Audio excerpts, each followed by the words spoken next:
오늘 결론이 날 겁니다. 그 소명의식, 희생정신이 누구에게 있는지, 두 후보 모두에게 있는지 결론이 날 것 같습니다. 그리고 이제 민주당으로 저희가 시선을 옮겨보도록 하겠습니다. 이재명 후보에 대한 이제 재판이 연기되면서 민주당이 꺼냈던 대법관에 대한 압박 강도가 조금씩 낮아지고 있습니다.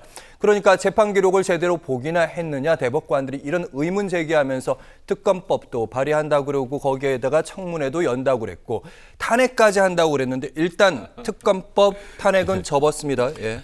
아니 나는 민주당이 과연 정말 이 민주의 모자를 덮어쓴 저런 비민주적인 당이느냐, 뭐 상고법을 애초에 무시를 하고 심지어 대법관이 14명인데 대법관을 100명으로 늘리자 이 법안도 지금 발의를 해놓았습니다. 네. 참 놀라운 의원들이에요. 그 발의하려면 최소한 국회의원 10명이 필요하거든요. 사인이 필요하잖아요. 예, 생각해 보세요.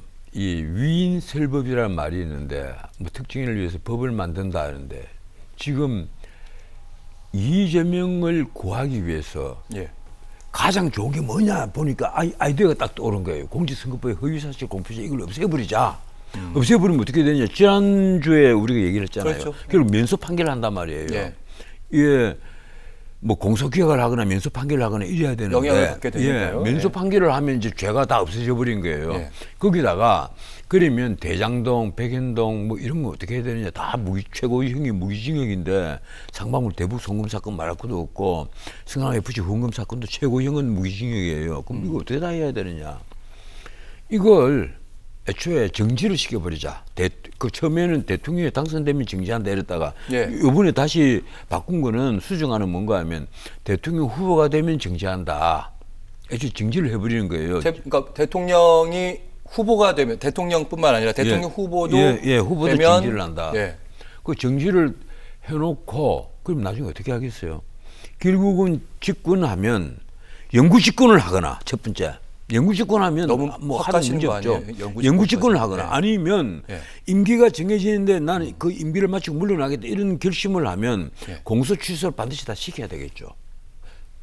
공소 취소를 네. 다 해야만 자신이 퇴임을 한 뒤에 안전하지 않겠습니까? 대통령의 자리에 올라간다면 자신에 대한 사건에 대해서 재판들이 있는데 그걸 다 공소 취소를 해버린다. 공소 취소를 더 시키거나 예. 아니면 영구 집권을 하거나 둘 중에 하나겠죠. 아니면 그 많은 법을 다 없애지는 못하지 않습니까? 예. 이 공직선거법상 허위사실 공표죄를 방금 없애는 식으로 다 없앨 수는 없단 말이에요. 근데 배임죄를 어떻게 없애요? 재판은 진행돼야 되는 것이 예, 끝나고. 배임죄도 예. 못 없애고 만약에, 예. 제3자 뇌물죄도 못 없애고 뇌물죄도 없앨 수가 없단 말이에요.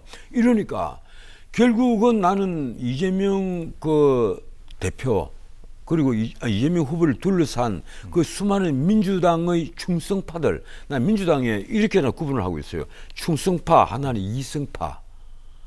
이성을 가진 사람들은 야, 그 대법원에서 전원합의체 회부해서 이 유죄 취지로 파기환송을 했다고 해서 대법원 판사들 대법관들 어떻게 탄핵을 하느냐. 말이 되지 않는다. 이게 이성파입니다. 그런데 예. 그 주변에는 충성파는 그게 아니에요. 대법관들 다 탄핵을 해버리면 그만이지 않느냐. 그럼 끝나는 거다. 대법원장 또 탄핵하고 청문회장에 불러내고 그리고 공수처에 네. 제2의 내란, 제3의 내란으로 고발을 하겠다 이거예요. 예. 네? 이게 뭔가 하면 왜 내란이냐 보니까 대선 개입이라는 겁니다. 선거 개입이다.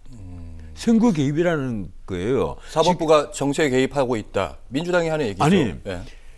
공직선거법상 허위사실 공표죄가 1심 유죄, 2심 무죄, 그리고 대부분의 상고심으로 올라왔는데 이것이 유리관 대선 주자에 관련된 거니까 전원합의체에서 논의합시다. 전원합의체로 회부를 해서 그걸 빨리 단기간에 이걸 결정을 해줘야 된다.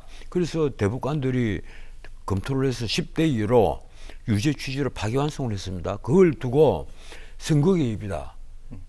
이러면 우리가 이걸 어떻게 이해를 해야 됩니까? 이게 문민국이라고 봐야 됩니까? 그래서 나온 얘기가 거의 6만 쪽, 그 수많은 6만 페이지를 어떻게 단기간에 제대로 다 읽었느냐. 보기나 했느냐. 예. 적어도 상고가 되고 나 30일이 이미 지났습니다. 그리고 법조인들은 다 압니다. 6만 쪽이 아니라 60만 쪽이라도 그 요지는요 불과 이 정도밖에 안 돼요. 그 다 서로 주장하는 이미 신문에 다 나와 있잖아요. 예. 신문에 검찰 쪽에서 주장하는 건 이렇고 이재명 쪽에서 주장하는 이러이러하다. 그리고 요지가 다 나와 있고 예. 증거는 무엇이다 다 나와 있잖아요. 그럼 거기 관련된 부분만 확인하면 되는 거예요. 6만 쪽이 아니라 60만 쪽이라도 예. 그 하루면 다 볼 수 있는 겁니다. 이미 알려져 있는 예. 충분히 알려진 사건이다. 그런 말씀하셨는데. 그리고 예. 대부분의 재판 연구관들 있잖아요. 다 부장 판사로 나간 A급.